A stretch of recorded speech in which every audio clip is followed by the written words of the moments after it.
બપોરનું ટાણું થઈ ગયું હતું, ભાત આવી ગયું છે. પેલો ખેડૂત જમવા બેઠો એટલે પેલા મહાત્માને પૂછ્યું કે મહારાજ ખાવું છે તમારે? આવો મારી ભેગા જમી લ્યો. એટલે મહાત્માએ પેલા ખેતરના ખેડૂતનું ઘરેથી ભાત આવ્યું હતું એમાં જમ્યા, બે સાથે બેસીને જમી લીધું. પણ ગમે તેમ તો સંત છે ને ક્યારેય કોઈનું ઋણ રાખે નહીં.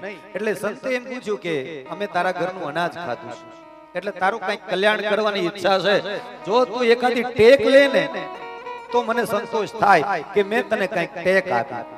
એટલે પેલા ખેડૂતે કીધું કે જો મહારાજ, હું અહીંયા ખેતરમાં પડ્યો રહું છું, ગામમાં જાતો જ નથી, અને નાવા ધોવાનું તો મારે કેટલા દિવસે થાય એ નક્કી નથી. અઠવાડિયું 15 દિવસ વયા જાય અને કપડા તો ક્યારે બદલાવ્યા એ યાદ નથી. આ ખેતરમાં કામ કરી જ આવું છું, બસ આ જ મારું કામ છે. પણ મહાત્માએ એમ કીધું કે એકાદી તો ટેક લે, તારા ઘરનું અનાજ ખાધું છે, એટલે મારી ઈચ્છા છે કે કઈક ટેક લઈને હું તારું કલ્યાણ કરતો જાઉં. એક કામ કર, તું દરરોજ મંદિરે જા અને ભગવાનના દર્શન કર. આવી ટેક, ભલે તને સ્નાન ન થાય તો કાઈ નહીં, કપડા ન બદલાવે તો કાઈ નહીં. એટલે ખેડૂતે કીધું કે ઈ તો નહીં જ બને મહારાજ, કેટલા દિવસે ગામમાં ગયો ઈ યાદ નથી. હવે અહીંયા ભગવાન ક્યાં ગોતવા જાવ? તો કે એક કામ કર, માળા. તો કે માળા ક્યાં છે? તો કે હાથથી એવું મને ન આવડે, હું ભણવા જ ક્યાં ગયો છું, કેટલા મને ઈ કઈ ગણતા ન આવડે. તો કીર્તન એકાદું આવડે તો રોજ એકાદું કીર્તન, ઈ કાઈ મને ન આવડે. છેવટે બહુ આગ્રહ કર્યો ત્યારે ખેડૂતે એમ કીધું કે એક કામ કરો મહારાજ, તમે બહુ કહો છો તો એક ટેક લો. બાજુમાં છે ને એક કુંભાર વાસણો ઘડે છે, એટલે મારા ખેતર થી કઈ દૂર નથી, મારા ખેતરની વાડ ઉપર આમ જરાક ચડું ને કે કુંભાર મને દેખાય. તો જો તમે કહેતા હો તો ઈ કુંભારનું મોઢું જોવાની ટેક લો. ઈ કુંભારનું રોજ મોઢું જોઉં અને પછી જ ભોજન કરું, આવો નિયમ લો તમે કહેતા હોય. બાકી ગામમાં જવાનું કામ, માળા કરવાનું, દર્શન કરવાનું ઈ મને નહીં પોસાય. જો તમે હા પાડો તો કુંભારનું મોઢું જોઈને પછી જ ભોજન કરીશ, આવું નક્કી કરું. એટલે ભગવાને પેલા મહાત્માએ કીધું કે એમ કરજે, કુંભારનું મોઢું જોજે. મહાત્માને એમ કે ભલે ને આજે કુંભારનું જોવાનું મન થયું તો કાલે ભગવાનનું જોવાનું મન થશે. એકાદી ટેક તો ટેક લીધી તો ખરા. એટલે પેલા એ નક્કી કર્યું કુંભારનું મોઢું જોઈને ભોજન કરવાનું. મહાત્મા તો જતા રહ્યા. દરરોજ ભાત આવે, ભોજન કરવા બેસે એટલે પેલા વાડ ઉપર ચડીને ઓલો કુંભાર જે માટલા ગણતો હોય એનું મોઢું જોઈ લે, પછી ભોજન કરે. રોજનો નિયમ, કીધું એટલે ચૂકવાનું નહીં પાછું. દરરોજ કુંભારનું મોઢું જોઈને. હવે એમાં એક દિવસ કુંભાર માટી લેવા ગયો અને આને ભોજન કરવાનું ટાણું. એટલે વિચાર આવ્યો, વાડ ઉપર ચડ્યો એટલે આમ બાળકો બધા આંટા મારતા હતા કે ક્યાં ગયા કુંભાર ભગત? કે ઈ તો માટી લેવા ગયા, ક્યારે આવશે? તો કે ઈ નક્કી નહીં. હવે આને ભૂખ લાગેલી, ભોજન આવી ગયું છે, ભાત આવી ગયું છે અને ખાવાનું ટાણું થઈ ગયું છે, અને કુંભાર છે નહીં. મહાત્માને વચન આપ્યું છે ટેક ચૂકવી નથી. એટલે કીધું ક્યાં માટી લેવા ક્યાં ગયા? તો કે ઈ તો આમ જંગલમાં ગયા છે માટી લેવા. એટલે એની પાછળ ખેડૂત કે ત્યાં જઈને એનું મોઢું જોઈ આવું, આવીને પછી ભોજન કરું. હવે જુઓ બીજી બાજુ બન્યું એવું, પેલો કુંભાર માટી લેવા ગયો છે, ત્યાં માટી ખોદતા ખોદતા એને એક ઘડો મળ્યો, એમાં સોનામોર ભરી ગઈ. એટલે કુંભાર તો રાજી થઈ ગયો, ઓહો આજ આટલા વર્ષોથી માટી ખોદી ખોદી માટલા ઘડી ઘડી થાકી ગયો, અને આજ ભગવાને સામું જોયું, લ્યો આ સોનામોરનો ભરેલો ઘડો મળ્યો. એટલે આમ હંતાડવા લાગ્યો કે કોઈ ભાળી ન જાય ને. એટલે કોઈને કહું નહીં, કહું તો પાછું રાજમાં જમા કરાવી દેવું પડે, કર ભરવો પડે, કોઈ લઈ જાય, ચોરી જાય, ઘણી બધી બીક લાગે. એટલે પેલો કુંભાર માટીનો સોનામોરનો ઘડો લઈ આમ હંતાડવા માંડ્યો, અને આમ પાછળ ફરીને જોયું ત્યાં પેલો ખેડૂત આવ્યો. એટલે ખેડૂત આમ કુંભારને જોઈ, એ તો મોઢું જોવા આવ્યો હતો.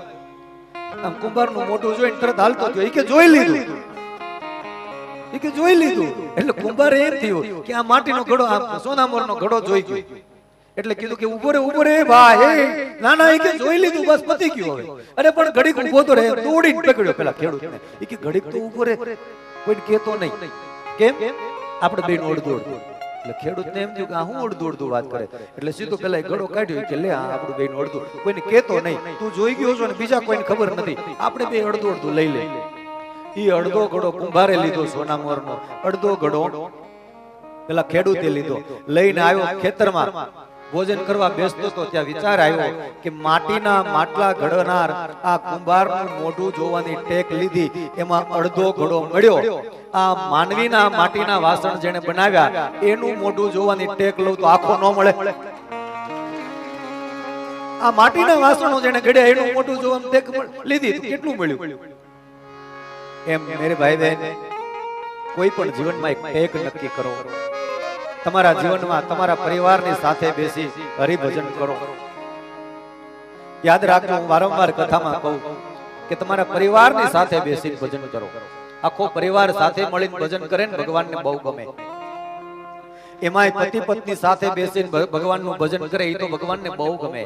ભગવાનને બે પ્રકારના ભક્તો બહુ વાલા લાગે. એક મંદ મંદ હાસ્ય કરતો જાય, હસતો હસતો ભગવાનનું ભજન કરતો જાય, ઈ ભક્ત ભગવાનને બહુ ગમે. અને બીજો પતિ અને પત્ની બે સાથે મળી અને ભગવાનનું ભજન કરે તો ઈ ભક્ત ભગવાનને બહુ ગમે. જો મેળ હોય તો